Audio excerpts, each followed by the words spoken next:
On today's show, Luka Doncic has the worst shooting game of his NBA career, but the Mavs find a way to win. How does Kyrie help the Mavericks get to a win in this one against the Spurs? We'll talk about all that and more in today's Locked On Mavs. I'm Luka Doncic, and this is Locked On Mavericks podcast. Mavericks, NBA champions. Bang!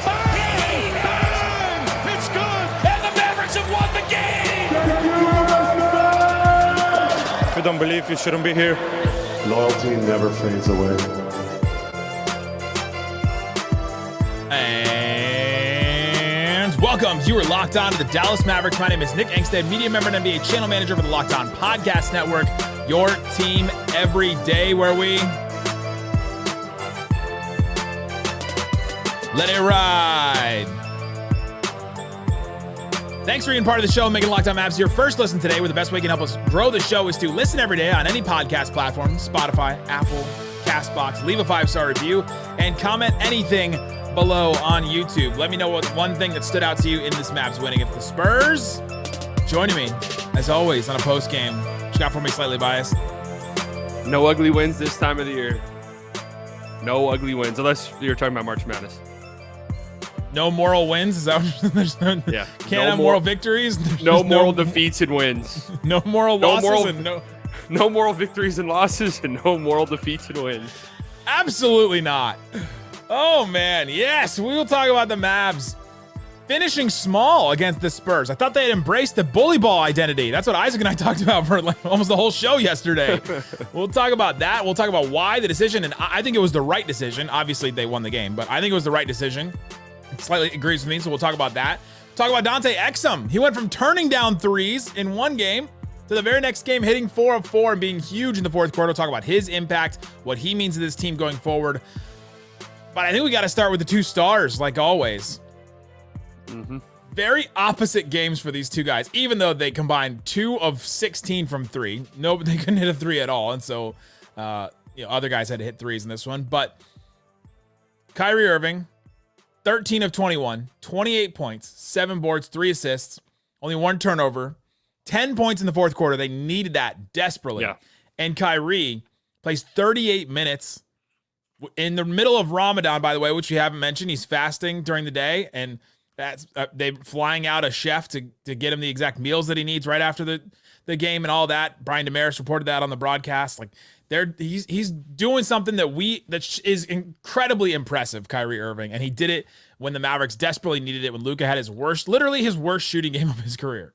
Yeah, no, I mean, 10 points in the fourth quarter. It felt like he had the first 8 in a time where it honestly felt at the start of the fourth quarter, Kyrie literally might be the only person who scores a point in the fourth quarter. Did they just turn into the Virginia Cavaliers? Like, did they? Yeah. A full hour without a field goal. That's what it felt like at times. The start of the fourth quarter was so rough, and it literally felt like Kyrie was going to be the only person who scored in the quarter. So they desperately needed his shooting, even though he didn't make a single 3 in this game, did he?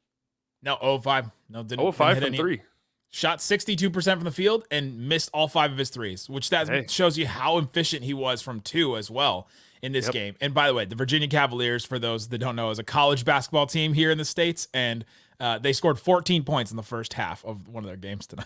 Yeah, there was a graphic that they literally went an hour of real time without a field goal. An hour. An hour is insane. I think Luka may have gone an hour without a field goal in this game. He really might have. He makes his first 2 shots of the game, misses 10, makes another one, and then kind of was like, I don't know, he sprinkled in a couple here and there, and then got a late layup that Maxi could have just taken himself, but instead gives it up to Luka.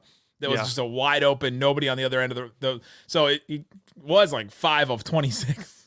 Just insane. But literally, Luka's worst shooting game before this was in 2022, so 2 years ago in Orlando. 9 of 29. That was his worst game before this one. This one is 6 of 27, so that's even worse. And then he's never made less than 11 field goals in a game where he takes at least 26 shots. So, man, just a brutal shooting night for Luka. But Kyrie Irving was the one that pulled it out and was able to give them exactly what they needed. That's why you go get a guy like Kyrie Irving to pull you out the mud when you need it. Dante Exum pulled him out the mud. We'll talk about him later, I'm assuming. Luka in the first half, at least, his shots felt weird to me. Like he was. I know that he's a super patient guy in the in the first half. I'm sorry, like in the mid range where he's. Sorry, I heard something. He's checking over his shoulder, so I had to check over my shoulder. Well, there's this. When you're out with your friend and he's like real like suspicious about something. You're like, now all of a sudden I'm feeling really suspicious. Well, I saw a movie trailer for some new horror movie coming out soon that scared me a little bit. Do you want to go check under the bed real quick? Yeah, I did last night. Go check in the closet. See if there's I'm just hearing things. No, like he's always methodical in the mid range, bumping, pump faking, but it felt like really wonky in the first half. Yeah. And his shots in the second half looked fine. He just wasn't making them. Like there was a couple of step back threes over Wemby that I thought maybe he was going for a highlight play. And he got the first game of the season. He hit that dagger 3 over a Wemby closeout. But some of those shots I thought were a little unnecessary. And it wasn't only him. This is something that happens if you watch Spurs games. Like people see Wemby and they're like, I'm gonna be the one. Like, I'm gonna do it. Like the Mavericks started the third quarter with 3 Daniel Gafford post-ups on Wemby. I mean, that was just like, well, he got the first one of the game over him. Like, I know, but he got the first one. He was like, all right, I got this. I'm like, we don't even see Daniel Gafford post-ups hardly ever. Why are we seeing them against Wemby? This doesn't make any sense to me. But there is that ego thing almost. And he blocked Kyrie, but that one on that, what I thought that backdoor cut by Kyrie, which was a beautiful look. I don't know how on earth he blocked that shot. I mean, that was insane. But from Earth. Yeah, that's true. You want to share the Twitter comment you got? I do not. Okay. You can find it somewhere if you want. But no, I mean, it wasn't Luka's worst game of the season. It was his worst shooting game of his career. He's had worse games where he's turned the ball over a bunch, been really upset at the refs. He wasn't that tonight. In his defense, he wasn't. He had 16 assists. So he impacted the game in other ways. But, I think this will happen with his shot diet. And it's a remarkable feat that the Mavericks won a game where Luka. Do you still have those stats up? I mean, how often did the Mavs win games when Luka shot that poorly? I'd have to assume almost never. And this is in his career, by the way, too. This isn't even this season. But the Mavs had lost every single game, basically, where he shot worse than, let's see. He went 12 of 29, 12 of 30, 12 of 28. Like, these are the bottom 10 worst shooting games of his career. The Mavs are 3-7 in those games. Now they're 4-7. That's actually better than I was expecting. But every single one of the wins came this season. Oh, look at that. Look at that. Wow. Mavs finding ways to win. There was one that was in December, the Portland game, December 2023. But then the other ones were the Denver game recently. He shot 12 of 27 in that game. He shot 12 of 28 in the Lakers game in December as well. 12 of 27 is not terrible. That one. That's not terrible. It's not good, though. He had 39 points, didn't he, though? Yeah, you can still have a lot of points if you go to the free throw line, but this is just the worst field goal percentage, shooting games. But yeah, and Luka, by the way, we're talking about this as one of his worst games of the season. He still had 16 assists, 10 rebounds, triple-double for him still. Yeah. For Domantas Sabonis, this is an amazing game. Yeah, this is about Sabonis, the assists are...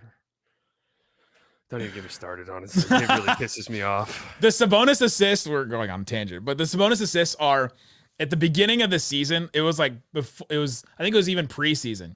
I can't remember who asked him the question, but someone asked Luka a question about Lively's playmaking, and Luka goes, "Playmaking? What are you talking about, playmaking?"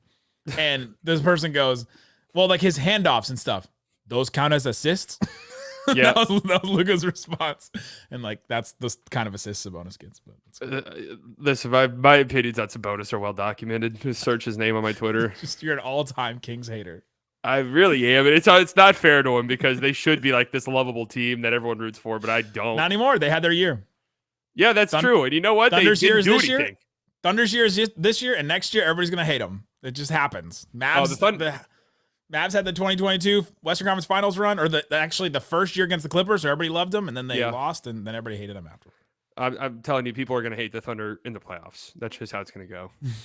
People who haven't watched Shea very often are not going to enjoy his game, I don't think, too much, even though I just don't think he's going to get the same calls in the playoffs that he gets in the regular season. It's just some... Yeah, I get the frustration, but he's crafty, and a lot of them are fouls.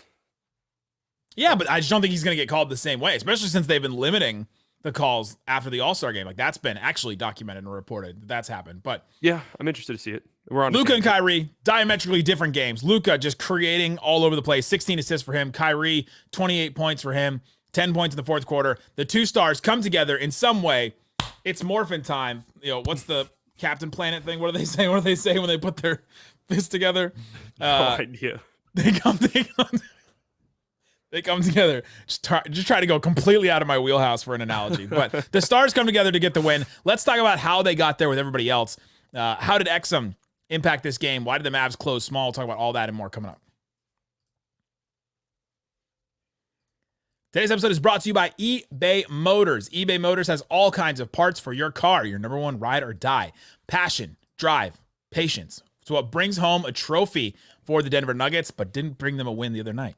It's also what keeps your ride or die alive. eBay Motors has everything you need to maintain your vehicle.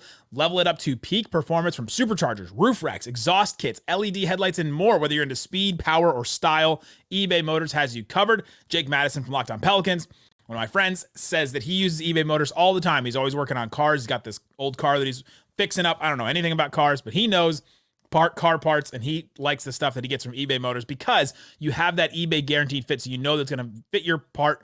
That part is going to fit your car guaranteed every time, or your money back. Keep your ride or die alive at eBay Motors. Eligible items only. Exclusions apply. eBay guaranteed fit only. Available to U.S. customers.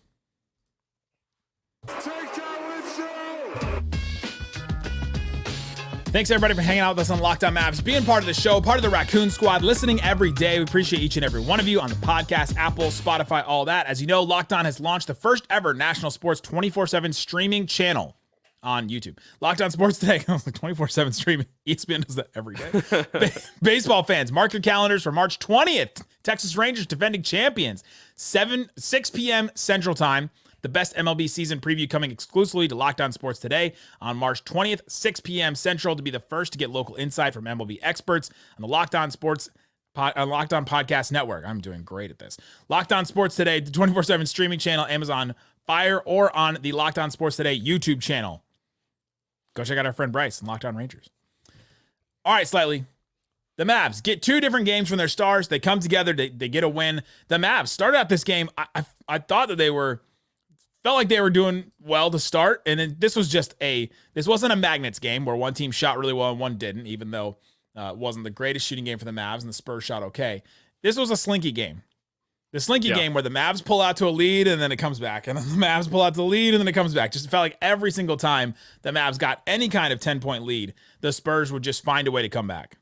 Yeah, you got to give some credit to the Spurs. I was talking about this earlier today on my morning streams. I know that the record is terrible and stuff like that, but they've been playing decent basketball. I think they were 4-6 in their last 10 going into this game with wins over the Thunder, the Pacers, who have been a little bit rough lately, but they haven't been some cakewalk team.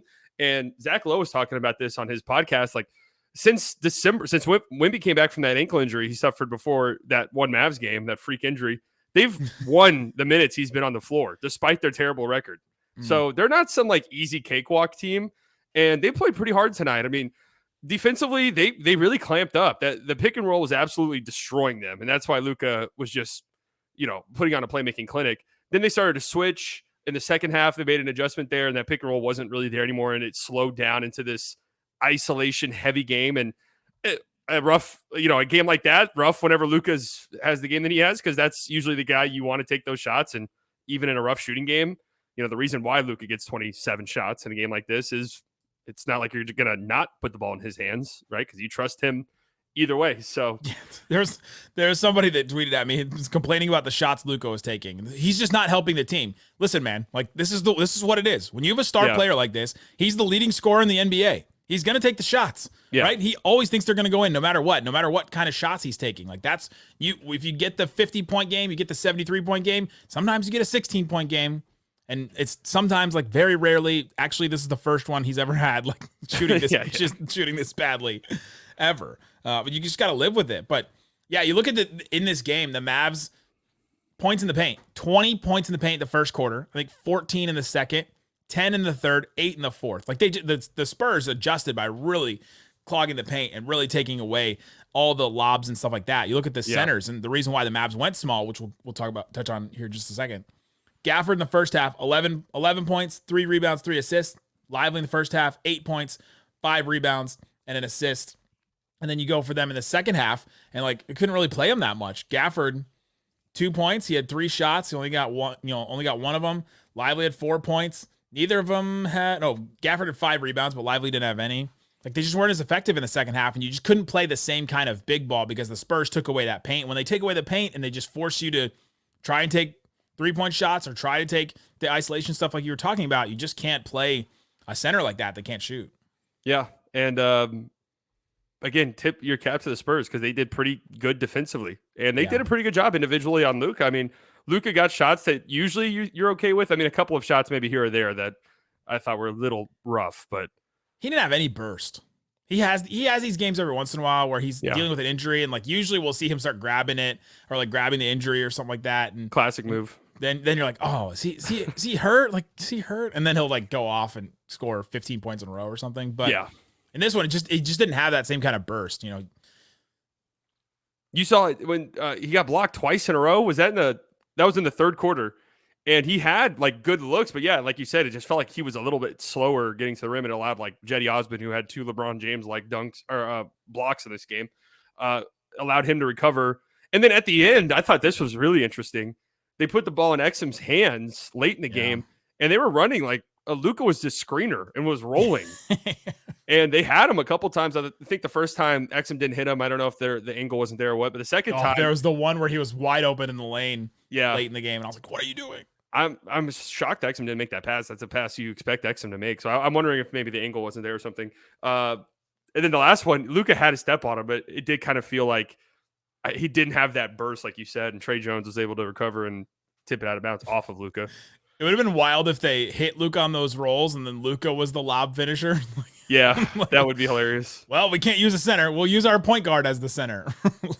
I mean, that's interesting. I mean, like Luka in the short roll, they never really go to it because I feel like I don't know if that's something you want Luka to regularly be doing.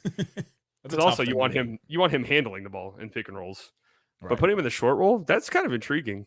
They run the Luka Kyrie like pick and roll or inverse. Yeah, that's more of like we're trying to get a switch in a mismatch so we can get the ball to Luka in the post or something. It doesn't feel like there's ever like a roll action off of that or something.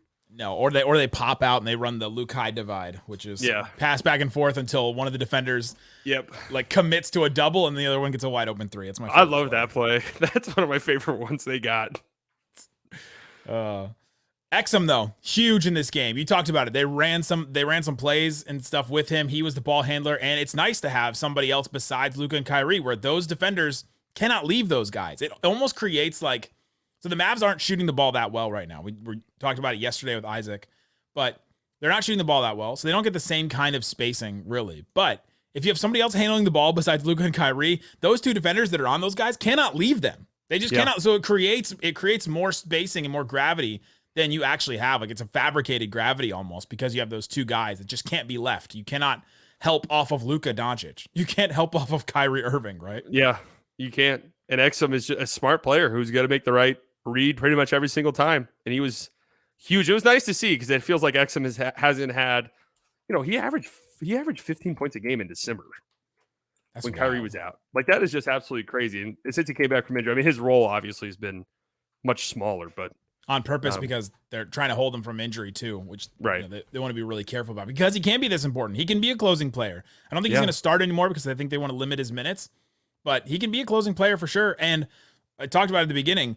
He went from turning down multiple shots, like multiple wide open 3s in the Denver game, to making 4 of 4. He's the best, most reluctant 3-point shooter, maybe in the entire NBA. Yeah, man, he's 47% from 3.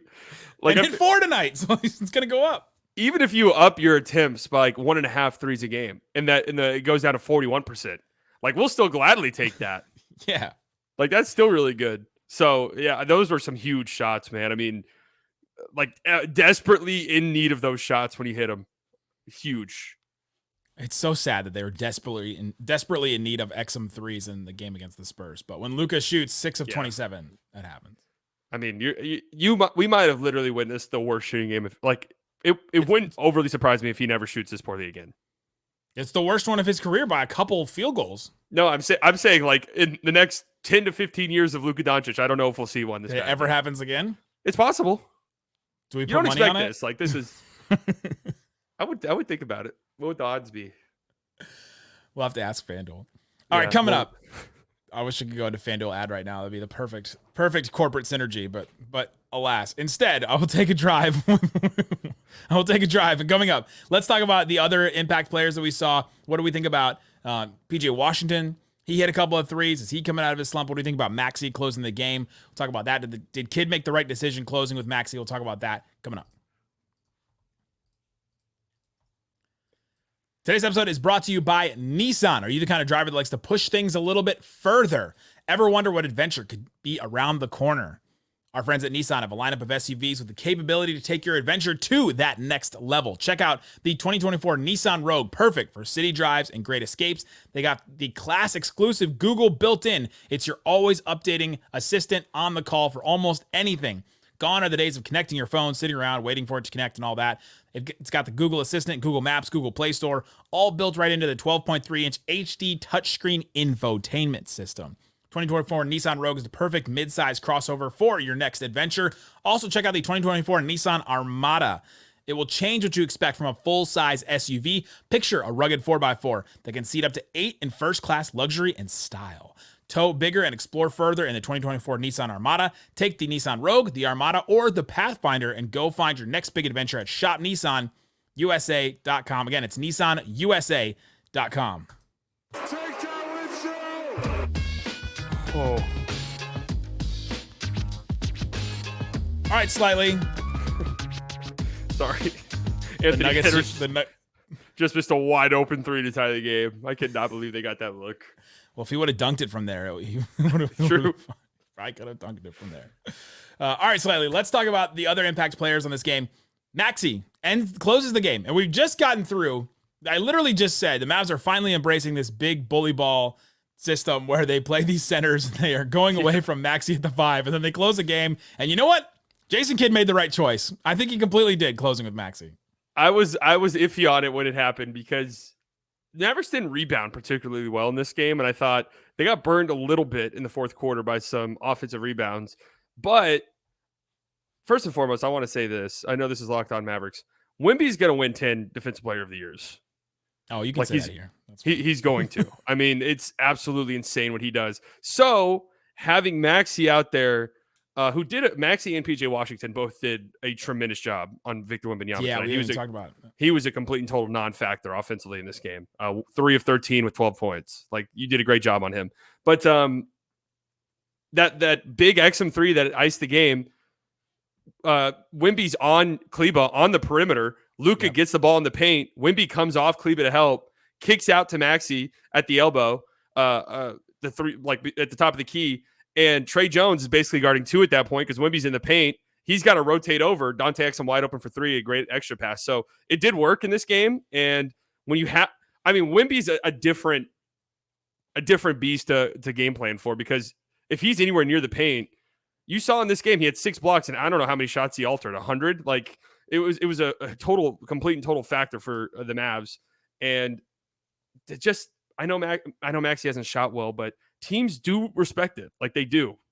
You saw that with Trey Jones. I mean, he rotated hard. I don't know if that was maybe a mistake on his end game plan wise, but it led to Exum getting a wide open 3. So it worked.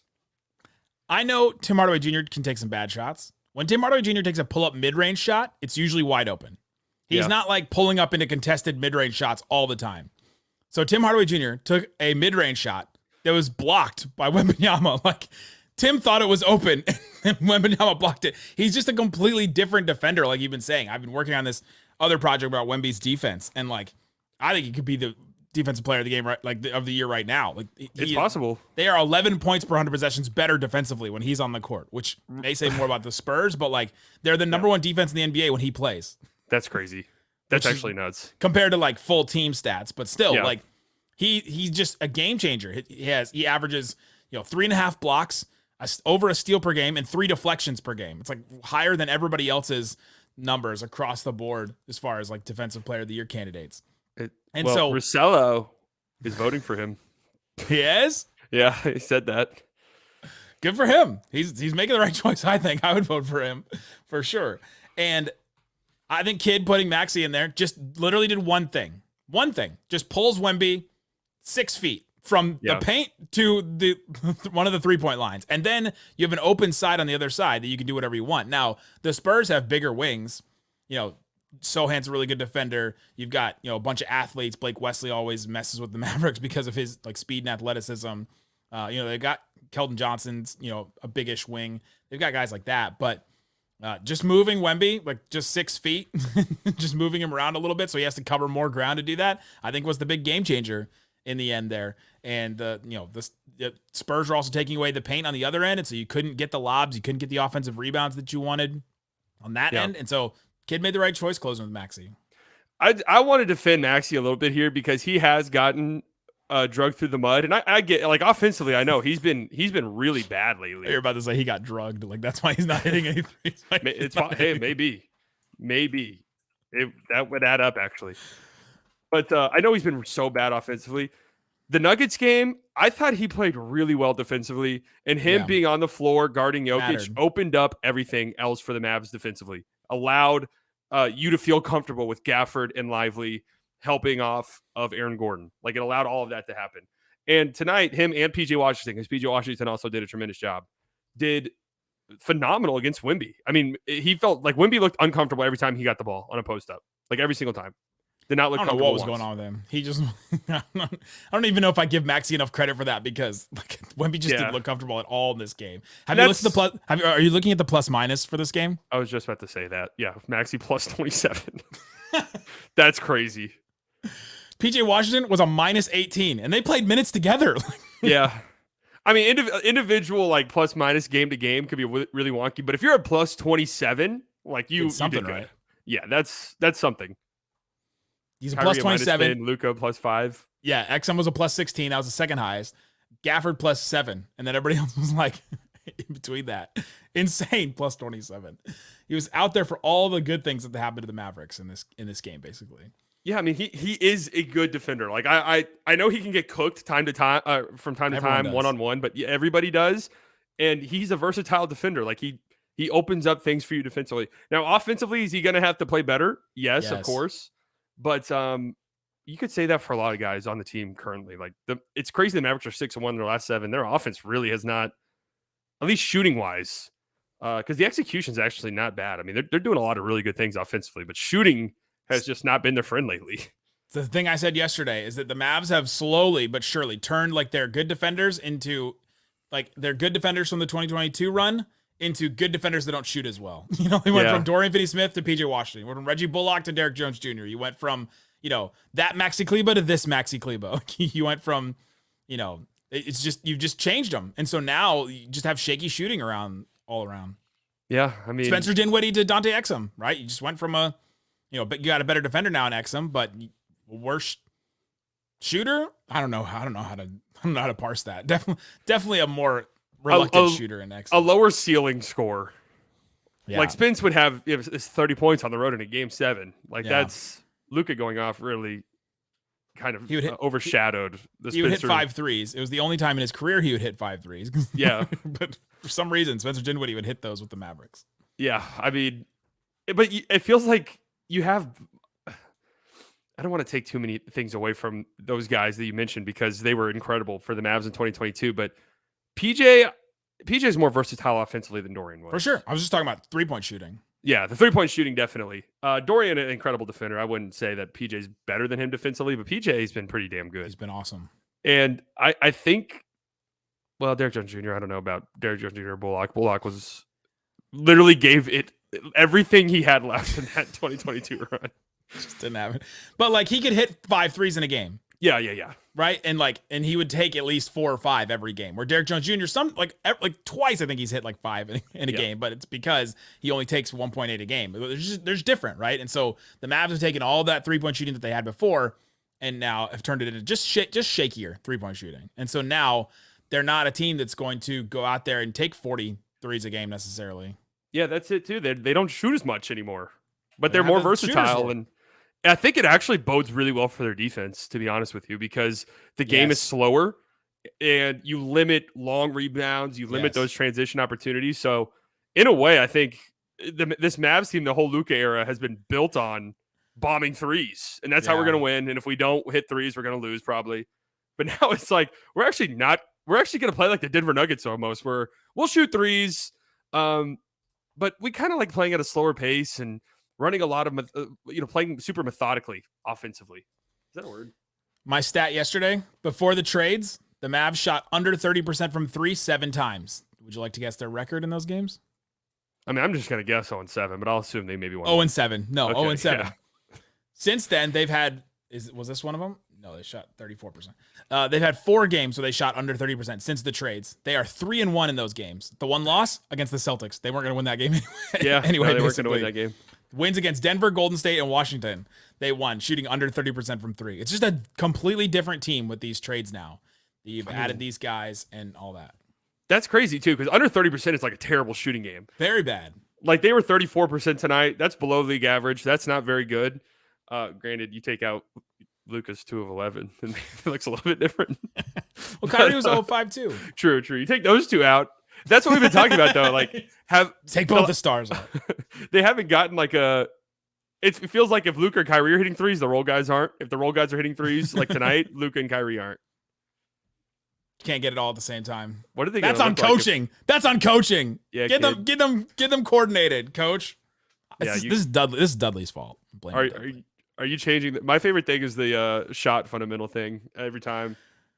Oh, like, when people talk about their fundamentals and like their shot motion and stuff, it's like I think these guys know what's going on. Unless it's like a season to season thing where like I really spent a lot of time looking at Josh Green's shot from first season to second season to see how he improved and like, all right, you can some mechanics. I'm doing the same thing with Omax right now. Like I'm watching where his hand is and like how his the flick of his wrist, like and all that. And it's changed from the beginning of the season to now. And so like I'll look at that. But at this point in your career, your shot is your shot. Like that, the form is what it is. I mean, nobody's doing full shot reconstruction with these guys. That's the thing about PJ too, is like his shot looks pretty good. I know. So there's 205. He went 40% in this game. So you'll take that. First time he's hit multiple threes since March 5th. And 1 3 was a block by Wembanyama, which was just a bad decision. I mean, that one would have gone in. He would have been 3 of 5. I feel like the players have to train themselves for Wemby. Like, because like shots that are usually like this closeout's not going to get here in time. It's like, oh, this closeout is going to get here in time now. That's why everybody tries him, because you got to find the rhythm. I think like you've got to figure out the rhythm of how quick he's going to get there and how much time you have. And Tim was like, I'll just take this mid-range jumper that's wide open. Yeah. Tomorrow we'll be back with more Locked On Mavs. We'll be back as well with the game on Thursday against David Locke's Utah Jazz. So we'll have you covered for that game as well. And then, the Mavs, 3 days off, Friday, Saturday, Sunday. I'll try to think of some stuff to do in that stretch as well. Guys, thanks so much for listening to Locked On Mavs. Peace out. Isaac. Peace out. Boom.